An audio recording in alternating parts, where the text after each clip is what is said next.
Hello everyone and welcome back to the channel. And if you're new here, welcome. Don't forget to like, comment, share, and subscribe and hit the bell notification to be notified each time I upload a new video.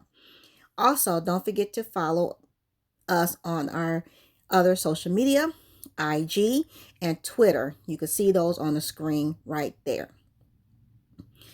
Now, this Magical Monday video, we will continue to explore how to use astrology to manifest our best life. But this is the birth chart edition. So we're going to dive deeper into the birth chart and specifically two houses. This week we will focus on for money and love. Now, this first chart you see is a original birth chart.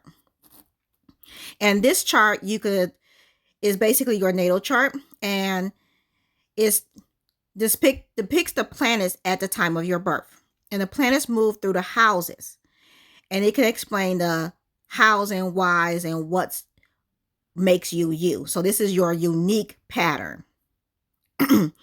Now, the second house is ruled by Taurus, and it is the house of finances.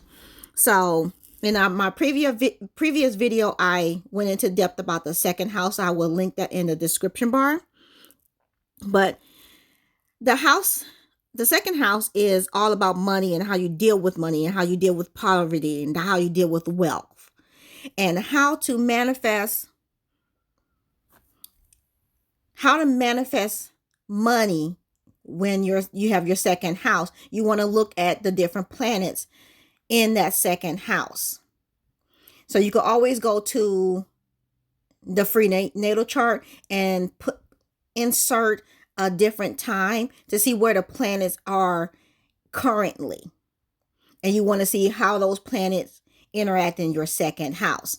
And this will help you figure out how you can manifest money. The second house is ruled by the sign Taurus, and Taurus are generally good with money.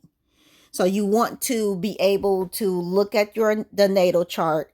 You want to put in the time for like 12 o'clock. It doesn't matter if it's PM, AM, but you want to put in a generic time and see where the planets are lining up at the current moment and see where they are lining up in the second house. And then go to your natal chart and see where those planets are lining up in your personal natal chart. That way you can figure out how best to manifest money for you right then and there. Then you can go ahead and do your candle magic, set intentions and such like that.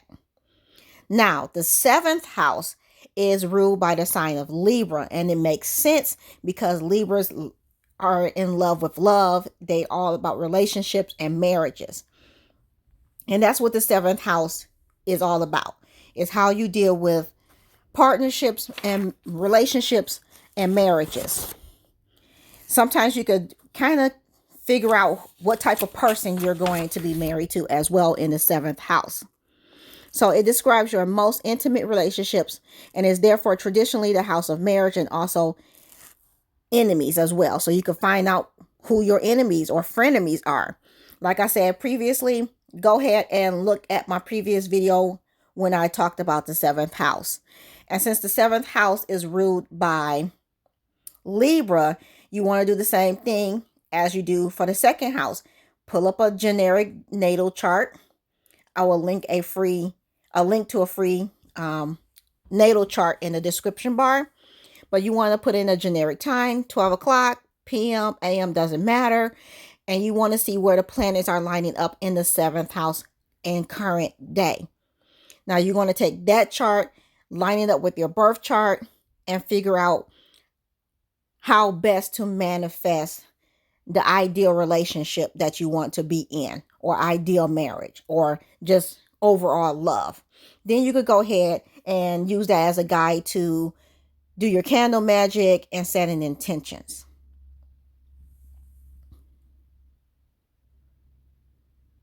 So I hope you are enjoying this astrology series. If you have any questions, leave comments in the comment section. Thank you guys for watching, and I will catch you in the next one.